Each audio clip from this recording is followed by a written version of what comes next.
নমস্কার, Suniti consultant মাস্কেট branch থেকে আমরা আবার সুখবর নিয়ে আসলাম। আমাদের কাছে মিস্টার সুমন, যিনি বাংলাদেশ থেকে বিলং করে, আমাদের ক্লায়েন্ট, তার ছেলে এখন যিনি বাংলাদেশে আছেন, মিস্টার বাপির জন্য ওয়ার্ক পারমিট অ্যাপ্লাই করেছিল, আর আমরা তার এখন সার্বিয়ার ওয়ার্ক পারমিট নিয়ে এসেছি।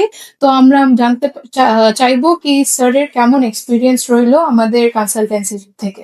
আপনাদের থ্যাংক ইউ। আপনাদের কাছ থেকে খুব ভালো লাগছে, আপনাদের সার্ভিস খুব ভালো। আমার কাছে এটাই খুব খুশি, এটাই খুব তাড়াতাড়ি হবে, এটাই যা। ধন্যবাদ। আপনারাও আজকে যোগাযোগ করুন নিচে দেওয়া নম্বরগুলিতে, আর না হলে আমাদের অফিস সরাসরি এসে ভিজিট করতে পারেন। Thank you. ওকে, আপনাদেরকে থ্যাংক ইউ।